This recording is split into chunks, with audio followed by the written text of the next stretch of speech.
My name is Nisa and welcome back to another case study with मी।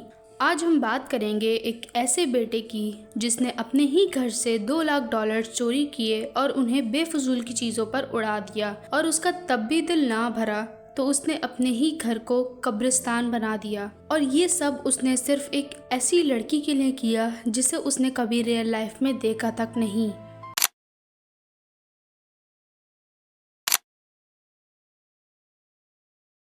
जनवरी 25 2019 की सुबह थी। Florida के एक इलाके चुलूटा से पुलिस को एक कॉल आती है। जब पुलिस अमांटो फैमिली के घर में दाखिल होती है तो उन्हें लगता है शायद ये केस चोरी का था, लेकिन अंदर का मंजर कोई और ही कहानी सुना रहा था। किचन के फ्लोर पर 4 अमांटो की लाश पड़ी थी और उन्हें सर पर गोली मारी गई थी। घर में थोड़ा ही आगे ऑफिस में उनकी वाइफ मार्गरेट की लाश पड़ी थी और सबसे अजीब बात, उनका बड़ा बेटा कोडी जो कि एक हॉस्पिटल में नर्स था, वो भी अपनी मौत की नींद सो चुका था। 3 कत्ल, लेकिन घर से कोई भी कीमती चीज गायब नहीं थी। पुलिस को पहले लगा कि ये शायद है, यानी कोडी ने पहले अपने पेरेंट्स को मारा और बाद में खुद कर ली। लेकिन जब उन्होंने घर के सबसे छोटे बेटे ग्रैंट अमांटो की तलाश शुरू की तो पता चला कि वो कहीं गायब है। और अब थोड़ा पीछे चलते हैं और समझते हैं कि ये फैमिली थी कैसी। अमांटो फैमिली एक बहुत इज्जतदार फैमिली थी। 2 भाई कोडी और ग्रैंट नर्सिंग की फील्ड में थे और सब कुछ बहुत अच्छा जा रहा था, लेकिन बदला सब कुछ तब जब ग्रैंट की जॉब चली गई और घर पर खाली बैठे बैठे ग्रैंट को एक ऐसी आदत लग गई जिसने उसके दिमाग को सुन कर दिया। वो ऑनलाइन वेबकैम मॉडल्स को देखने का आदी हो गया था और वहीं पर उसकी मुलाकात एक सिल्वी नाम की बुल्गारियन लड़की से हुई। और ये सिर्फ एक एंटरटेनमेंट नहीं था, ग्रैंट उसके लिए पागल हो चुका था। वो दिन में 12-12 घंटे उससे बातें करता, लेकिन सेल्वी मुफ्त में बात नहीं करती थी। उसे टोकन्स और काफी एक्सपेंसिव गिफ्ट्स चाहिए होते थे। और यहीं से कहानी में एक असली ट्विस्ट आता है। ग्रैंट के पास पैसे नहीं थे तो उसने वो किया जो कोई सोच भी नहीं सकता। उसने अपने ही भाई, अपनी ही मदर और अपने ही फादर के अकाउंट से पैसे चोरी किए। और ये कोई छोटी मोटी चोरी नहीं थी। सिर्फ 3 महीनों के अंदर ग्रैंट ने तकरीबन $2 लाख उड़ा दिए और ये पैसे उनकी फैमिली की रिटायरमेंट सेविंग्स थी।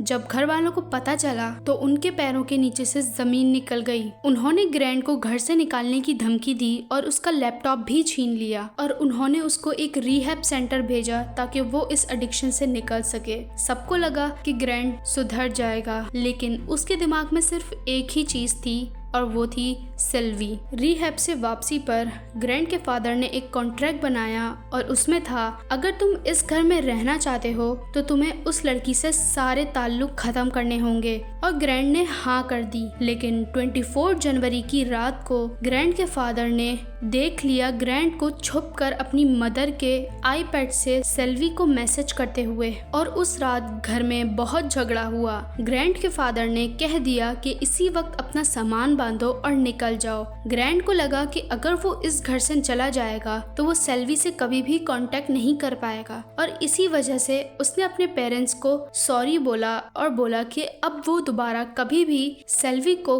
कांटेक्ट करने की कोशिश नहीं करेगा। लेकिन अब उसे लग रहा था कि उसकी फैमिली उसकी मोहब्बत के बीच में आ रही है और उसने उसी वक्त सोच लिया था कि अब वो अपनी मोहब्बत के बीच में किसी को भी आने नहीं देगा। और अब बात करते हैं उस खौफनाक तरीके की जिससे ग्रैंट ने ये कत्ल किए। सबसे पहले उसने अपने फादर को गोली मारी और फिर वो अपनी मदर के पास गया और उन्हें भी खत्म कर दिया। लेकिन सबसे ज्यादा दिल दहलाने वाला काम उसने अपने बड़े भाई के साथ किया। कोडी उस वक्त घर पर नहीं था। ग्रैंट ने कोडी के मोबाइल पर मैसेज किया, घर आओ, कुछ इमरजेंसी है। कोडी बेखबर घर आया। शायद वो अपने भाई की मदद के लिए आया था, लेकिन जैसे ही वो घर में दाखिल हुआ ग्रैंट ने उसे भी मार दिया। और उसने ये सब कुछ इस तरह क्रिएट किया कि पुलिस को लगे कि ये सब कोडी ने किया है। और इतना बड़ा क्राइम करने के बाद भी उसे इतना सा भी रिग्रेट नहीं था और कत्ल करने के फौरन बाद वो एक होटल में गया और आराम से सो गया। लेकिन सबसे अच्छी बात, पुलिस ने ग्रैंट को एक ही दिन में पकड़ लिया था और ट्रायल के दौरान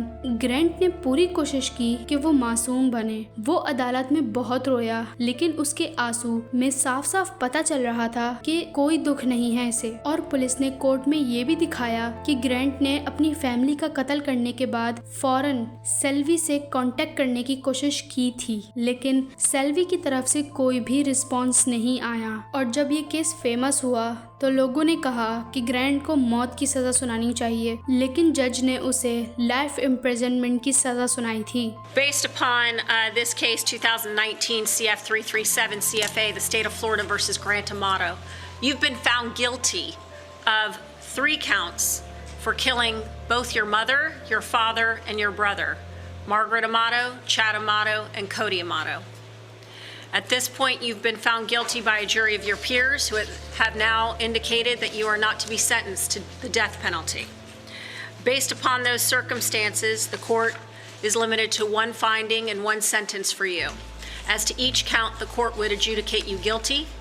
I would sentence you to life imprisonment without any possibility of parole as to each count. और अभी ग्रैंट अमाटो जेल में हैं सलाखों के पीछे, और ये केस यहीं पर ही एंड होता है। आपका इस केस को लेके क्या ओपिनियन था, मुझे कमेंट में ज़रूर बताना। मिलते हैं अगली वीडियो में, तब तक के लिए अपना ख्याल रखें।